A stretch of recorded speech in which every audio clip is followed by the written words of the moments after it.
건강하기를 원하죠. 몸뿐만 아니라 마음도 건강하기를 원합니다. 사람들은 마음의 건강을 위해서 독서를 하기도 하고 또 몸의 건강을 위해서 운동을 합니다. 올바른 가치관과 적절한 운동은 사람이 건강해질 수 있는 가장 효과적인 방법인 것이죠. 사람과 마찬가지로 교회도 건강해야만 합니다. 이 교회가 건강해지려면 성경에 대한 올바른 이해, 즉 성경적 가치관이 있어야 하고 또 하나님 말씀을 실천할 수 있는 운동이 필요한 것이죠. 건강한 교회는 하나님의 말씀을 읽고 듣고 연구하기를 게을리하지 않습니다. 또한 건강한 교회는 하나님의 말씀이 실천되도록 교회를 효과적으로 운영을 하죠. 오늘 우리는 우리 교회가 건강해지기 위해 구체적으로 무엇을 해야 되는지를 말씀과 교회사를 통해서 보려고 합니다. 초대교회는 건강한 교회의 전형, 모범이라고 할 수 있습니다. 그래서 많은 교회들이 이 초대교회처럼 되려고 노력을 해왔습니다. 우리가 금방 읽은 사도행전 2장 42절에서 47절에 보여주는 이 초대교회의 모습은 놀라움을 금치 못할 정도이죠. 이 초대교회 성도들은 모든 물건을 서로 통용을 했었습니다. 자신의 재산과 소유를 팔아 서로에 대한 필요를 따라서 나누어 주었다는 것입니다. 그리고 모이기를 즐거워했고 심지어 집에서 함께 식사하며 교제하기를 즐거워했다는 것입니다. 이 성도들 간에 공적이든 사적이든 만나 교제하기를 기뻐했다는 것이죠. 초대교회는 온전한 사귐의 공동체였고 성도들은 한 몸이라는 깊은 유대감이 있었던 것입니다. 이 초대교회에서 교인이 된다는 것은 이런 한 몸이 되는 공동체에 소속이 된다는 것으로 받아들여졌습니다. 그래서 주변에 있는 사람들은 교회가 한 몸이 되어서 공동체로 서로 사랑하고 살아가는 그 모습에 깊은 감명을 받았고 그런 교제하는 교회의 구성원이 되고자 사람들이 날마다 교회로 들어오게 되었다는 것이죠. 오늘 금방 읽었듯이 온 백성에게 칭송을 받으니 주께서 구원받는 사람을 날마다 더하게 하셨다라고 기록해 놓고 있죠. 오늘 성경에서 보여주고 있는 사도행전의 초대교회는 마치 지상에서 이루어지고 있는 천국 같아 보입니다. 미래에 일어날 영원한 천국의 모습이 미리 일부 나타나 보인다는 것이죠. 오래된 미래라는 말이 있는데 오래된 것에 미래에 일어날 것이 있다는 것입니다. 이 초대교회는 이후의 모든 교회가 되고 싶은 방향이었고 2000년의 역사의 모든 교회들은 이 초대교회처럼 되고자 노력해 왔습니다. 초대교회는 오래된 미래였던 것입니다. 오늘 우리는 이 교회사 속에서 초대교회를 담고자 했던 노력들을 살펴보려고 합니다. 그리고 이를 통해서 현재 우리 예봉교회에 적용할 바를 발견했으면 좋겠습니다. 313년 콘스탄티누스 황제가 기독교를 공인하기 이전의 초대교회들은 오늘 사도행전에서 묘사됐던 이 공동체적 삶이 교회 가운데 많이 나타났었습니다. 하지만 313년 기독교가 공인되고 318년 기독교가 로마의 국교가 되면서 많은 변화가 일어나게 됩니다. 교회는 성도 간의 친밀한 교제적 공동체라기보다는 미사를 드리는 제도적, 제의적 교회로 바뀌게 된 것입니다. 교회는 사제 중심이 되었고 사제가 드리는 미사에 참여하는 것이 중요해지기 시작했다는 것입니다. 이로 인하여 초대교회의 이 공동체적 모습이 점점 약해져 왔다는 것이죠. 이에 대한 반발로 초대교회의 모습을 회복하려는 운동이 교회사 저변에 한편으로 나타나고 있었습니다.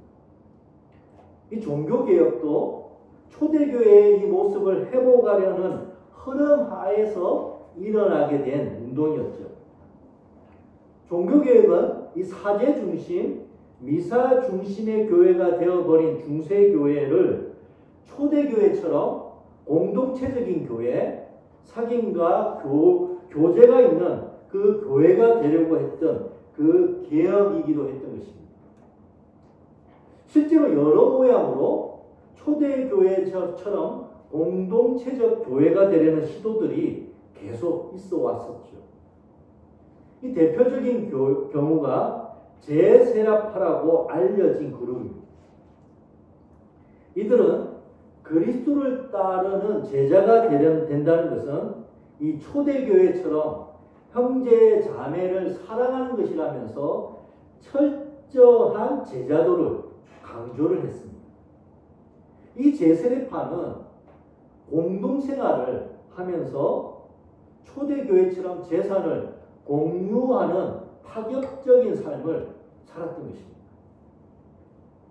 실제로 이 제세례파의 영향을 받아서 현재도 이 공동생활을 하면서 재산까지 공유하는 교회들이 곳곳에 있기도 합니다.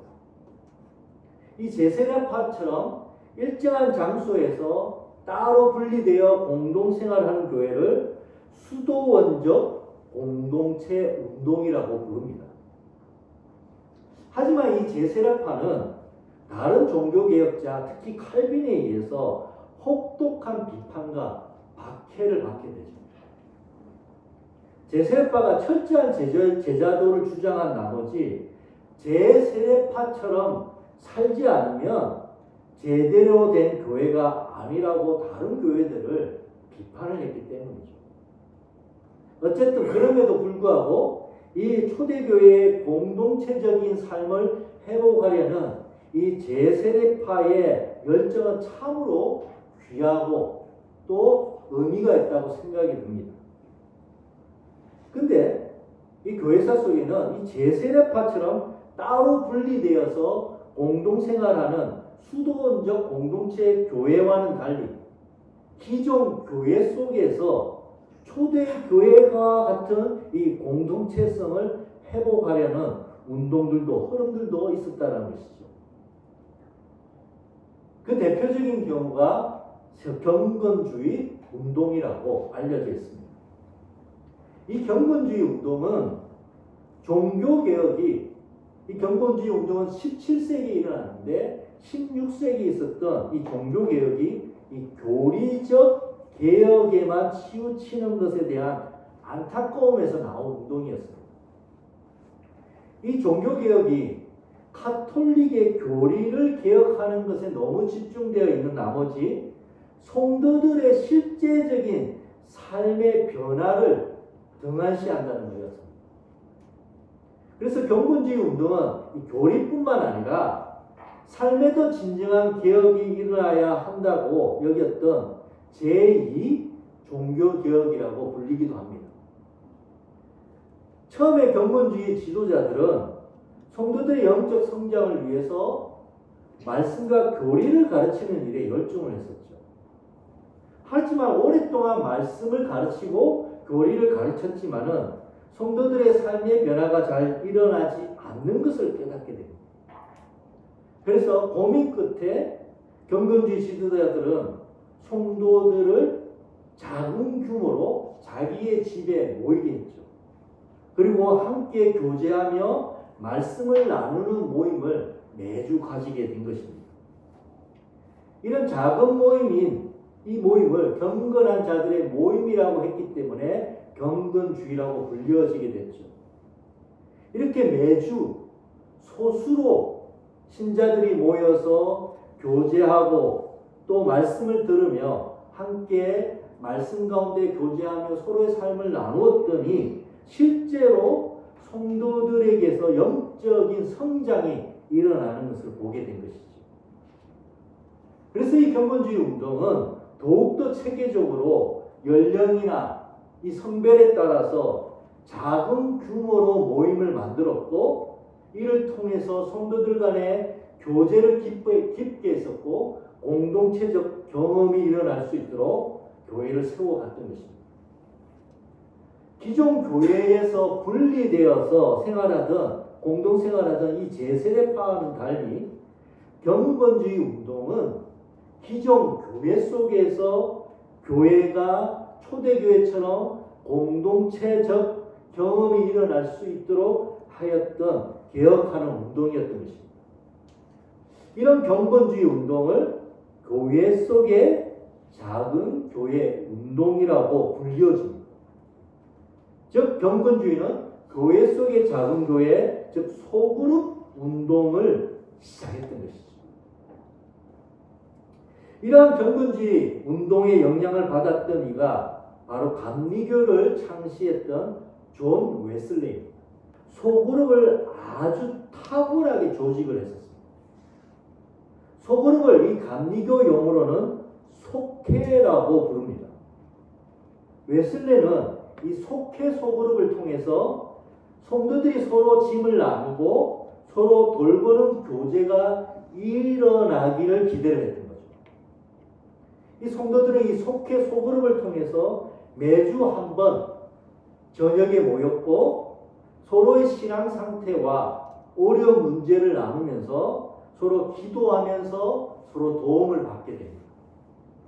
이 성도들은 이 소그룹 안에서 가족과 같은 친밀한 교제를 누릴 수 있었고, 이를 통해서 영적인 성장이 일어나는 것을 경험하게 되었죠.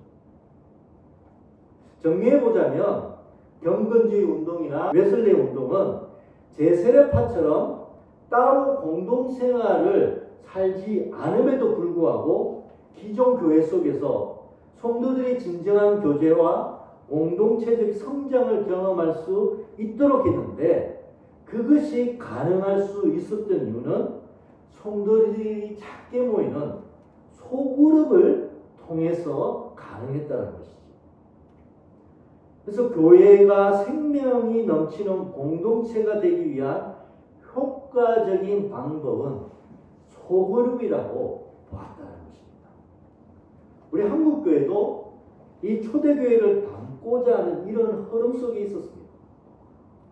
한국교회도 성도 간의 인격적 친밀한 교제가 이루어지도록 작은 규모의 모임, 즉 소그룹 모임을 세우려고 해왔었습니다. 구역 모임, 또 그 일환이었고, 최근에는 좀 더 체계적으로 셀 모임, 목장 모임 등으로 이어져 오고 있죠. 대부분의 교회들은 이런 소그룹 활동을 권장하고 있습니다. 공동체와 영적 성숙을 경험하는 가장 좋은 공간이 역사 속에서 경험되었던 소그룹이라는 것을 알고 있기 때문이죠. 초대교회는 이 대형 집회를 가질 수 있는 상황이 아니었습니다. 그래서 집에서 가정교회 형식으로 모임을 가졌죠. 즉 소그룹 모임이 초대교회의 가장 핵심적인 모임이었던 것입니다. 그래서 사도행전 2장에 나오는 집에서라는 이 말은 각각의 집에서 소그룹으로 모였다는 것입니다. 각각의 소그룹, 이 가정 모임이 교회였고 그 작은 교회들이 연결되어 있었다는 것입니다. 그래서 이 초대교회는 소그룹의 연결망, 소그룹의 네트워크였다라고 할 수 있습니다. 이 초대교회가 이 공동체가 될 수 있었던 것은 그가 이런 소그룹으로 가정교회로 작게 모였기 때문에 가능했던 것이죠. 이 초대교회도 그렇고 초대교회를 추구했던 교회들이 중요하게 여겼던 것이 이 소그룹입니다. 이로 볼 때 교회가 건강해지려면 소그룹 모임이 필요합니다. 실제로 좋은 교회, 생명력이 있는 교회들은 대부분 소그룹 모임이 활발하게 이루어지고 있습니다. 우리 교회도, 우리 예봉교회도 건강해지려면 소그룹 모임이 이루어져야만 합니다. 몸이 건강하려면 운동을 해야만 합니다. 건강을 위한 방법은 명확하죠. 운동입니다. 교회가 건강해지려면 마찬가지로 운동을 해야만 하죠. 어떤 운동을 해야만 할까요? 소그룹 운동을 해야만 합니다. 믿음의 예본의 성도 여러분, 교회에서 일어날 수 있는 일 중에 가장 좋은 것은 바로 성도 간의 친구가 되는 것이라고 저는 믿습니다. 영혼의 친구인 것이죠. 우리가 살아가면서 여러 친구가 있을 수 있습니다. 하지만 같은 신앙 속에서 이루어지는 친구는 영혼의 친구인 것이죠. 우리가 영혼을 향해서 살아가는 그 삶, 순례의 삶을 같이 나눌 수 있는 친구는 영혼의 친구이자 영원의 친구이기도 한 것이죠. 교회 안에서 이루어질 수 있는 가장 멋진 일은 바로 그 영혼의 친구를 만나는 일이라는 것입니다. 좋은 교회는 어떤 교회일까요? 서로 친구가 될 수 있는 교회입니다. 모든 성도들과 친구가 되면 좋겠지만 현실적으로는 쉽지 않습니다. 그러나 목장 속에서 만난 성도들 간에는 그런 친구가 될 수 있는 것입니다. 서로 마음을 나누고 서로 기도해 주면서 서로가 서로를 성숙해질 수 있도록 세워지는 그 친구를 만날 수 있는 공간이 바로 소그룹인 것이죠. 목장 모임은 친구를 만나러 가는 그런 시간인 것입니다. 믿음의 성도 여러분, 건강한 교회는 어떤 교회일까요? 초대교회처럼 한 몸의 공동체가 되는 교회입니다.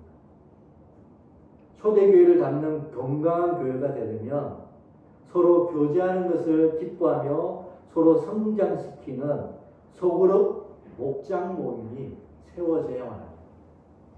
우리 예봉교회도 좋은 교회, 건강한 교회가 되었으면 합니다.